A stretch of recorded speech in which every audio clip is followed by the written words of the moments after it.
آج کل خوارج لفظ بہت سننے میں آتا ہے، اس لفظ کی وضاحت کریں، بتائیں کہ ان کا عقیدہ کیا ہے۔ خوارج یہ خارجی کی جمع ہے۔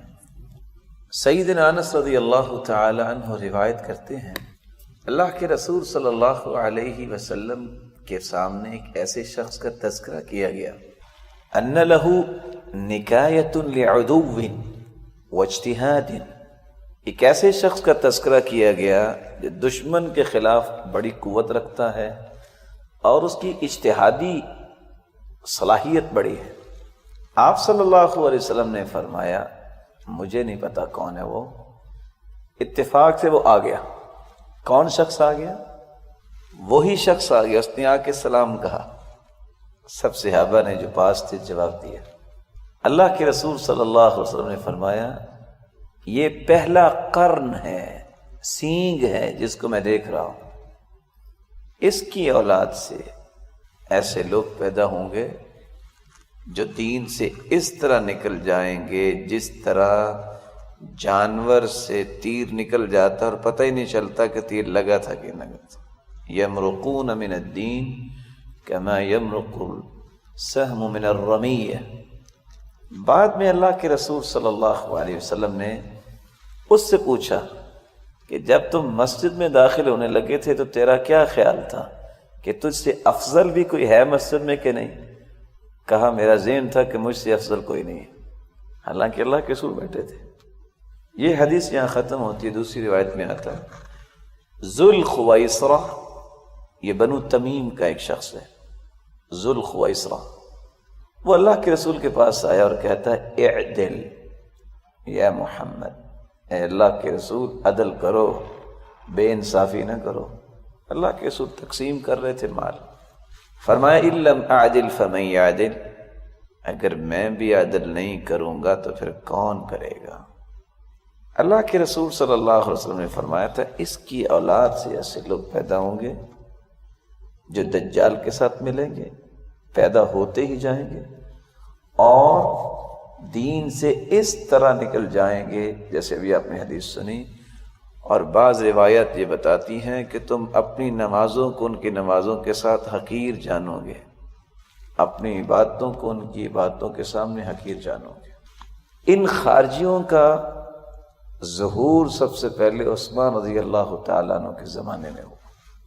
یہ خارجی لوگ جن کی نشانیوں کو بھی سمجھنا ضروری ہے اور ان سے بچنے کے طریقے بھی سمجھنا ضروری ہے۔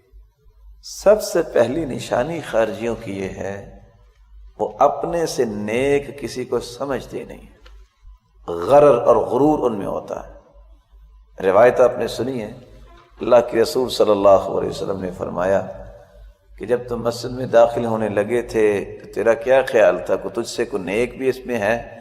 کہا نہیں، مجھ سے کوئی نیک نہیں ہے۔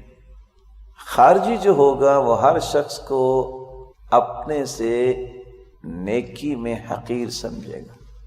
ایک ہوتا ہے ذات پات میں مال میں حقیر سمجھنا، یہ تکبر ہے، لیکن ایک شخص علم میں اور عمل میں دوسرے کو حقیر سمجھتا ہے اور کہے کہ دنیا میں میرے جیسا کوئی ہے ہی نہیں، یہ خارجیوں کی نشانی ہے۔ دوسری خارجیوں کی نشانی یہ ہے جتنی کافروں کے بارے میں آیتیں نازل ہوئی ہوں گی ان کو فٹ کرے گا تو مسلمانوں میں فٹ کرے گا۔ تیسری خارجیوں کی علامت یہ ہے کہ یہ مسلمانوں کے قتل پہ بڑے شیر ہوں گے، وَيَتْرُكُونَ أَهْلَ الْأَوْثَانِ، بت پرستوں کو قتل نہیں کریں گے بلکہ مسلمانوں کو قتل کریں گے۔ آج دنیا میں دیکھ لیں جتنے خارجی ہیں ان کی کوشش یہ ہوتی ہے مسجد میں بم اڑا دو، ان کی کوشش یہ ہوتی ہے کہ مسلمانوں کو اڑا دو کیونکہ یہ کافر ہو گئے ہیں۔ اور سب سے پہلا حملہ بھی ہوا ہے تو مسجد میں ہوا عمر بن خطاب پر۔ کس نے کیا؟ ابو لؤلؤ المجوسی نے۔ یہ اسی کی سنت کو زندہ کیا جا رہا ہے۔ ان کے سامنے جو ہیں کافر ہیں، ان کے سامنے وثنی ہیں، ان کے سامنے یہ سارے لوگ ہیں، مشرک ہیں، کسی کو کچھ نہیں کہیں گے، مسلمانوں کو ماریں گے۔ چوتھی نشانی یہ ہے کہ سب سے زیادہ مسلمانوں پہ حسد اور حقد جو ہوگا نا وہ خارجیوں کا ہوگا۔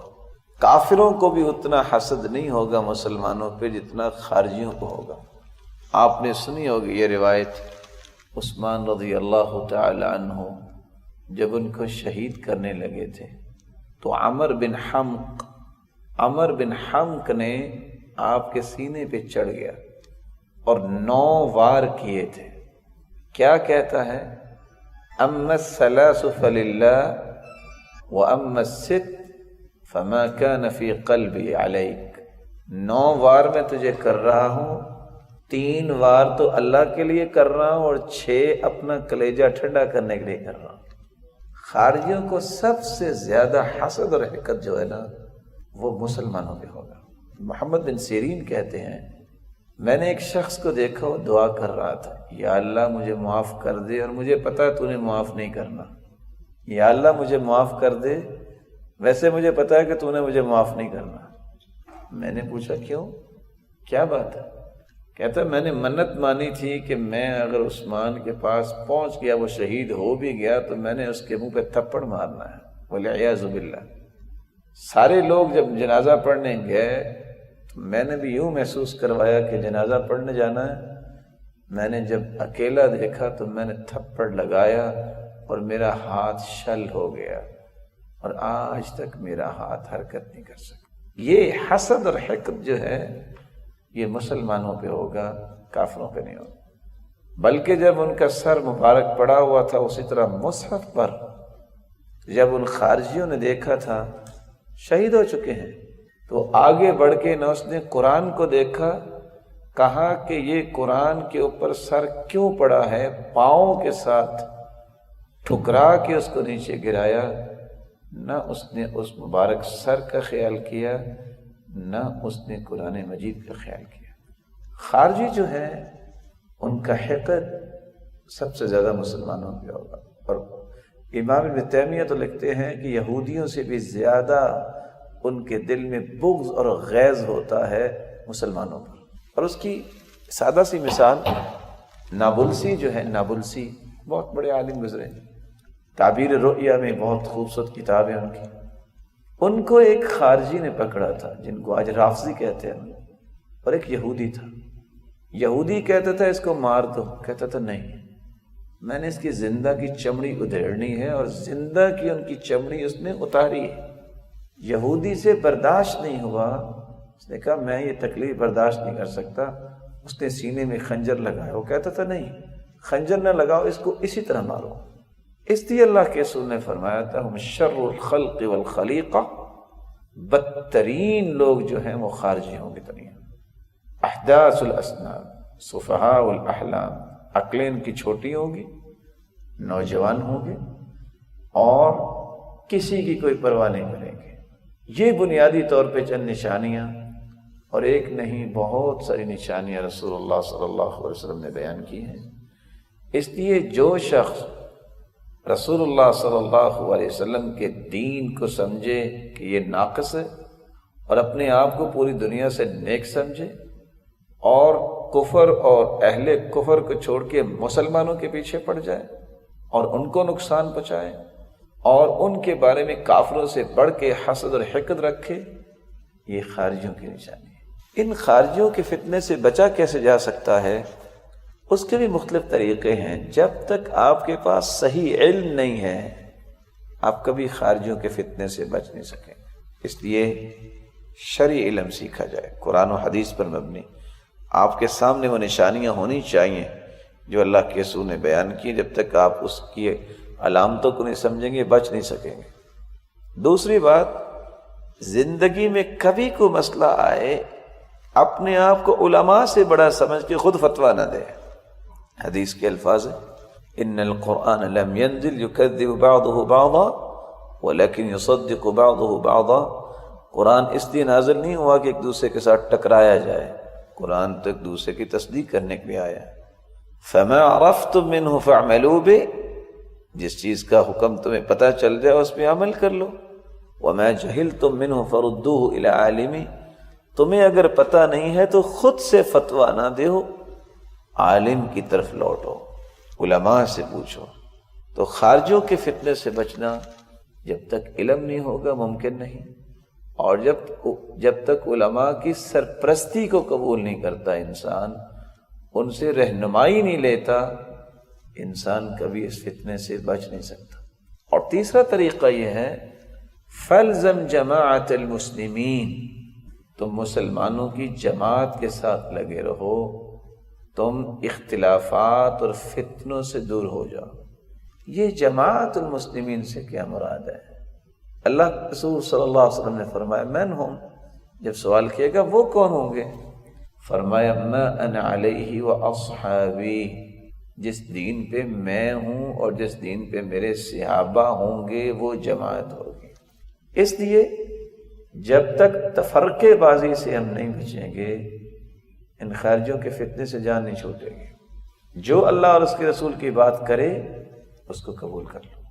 اب سوال یہ ہے کہ جماعتیں تو 20 بن چکی ہیں، 100 بن چکی ہیں، پھر کیا کریں؟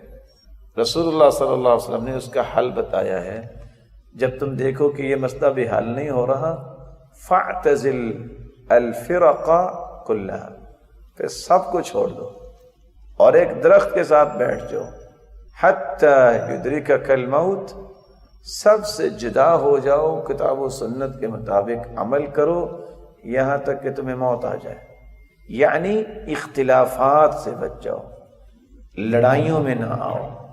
یہ میری تنظیم ہے، یہ میری تحریک ہے، یہ میری جماعت ہے۔ جب اس طرح کا تشدد اور غلو آ جائے تو پھر سب کو چھوڑ دو اور اپنی زندگی کو کتاب و سنت کی روشنی میں گزارو یہاں تک کہ تمہیں موت آ جائے۔ اور 5واں طریقہ دعا کی جائے، اللہم انا نعوذ بک من سوء الفتن ما ظہر منها ما بطن۔ یہ دعا کی عمر رضی اللہ تعالیٰ عنہ نے، یا اللہ ہمیں فتنوں سے بچا، ظاہری ہے یا باطنی ہے۔ فتنے اتنے آئیں گے، اللہ کے رسول نے فرمایا کہ قطع اللیل المظلم، جس طرح رات کی تاریکی بڑھتی اور بڑھتی چلی جاتی ہے، اس طرح اندھیروں پہ اندھیرے آئیں گے، حتیٰ کہ اتنے فتنے کمواقع القطر، جتنا بارش کے قطرے اتنے زیادہ ہوتے ہیں کہ ان کو گنا نہیں جا سکتا، فتنے بھی اتنے زیادہ ہوں گے۔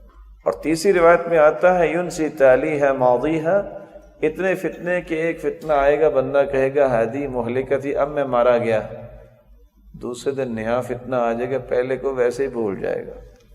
دعا کرنی چاہیے، اللہم انا نعوذ بک من سوء الفتن ما ظہر منها ما بطن۔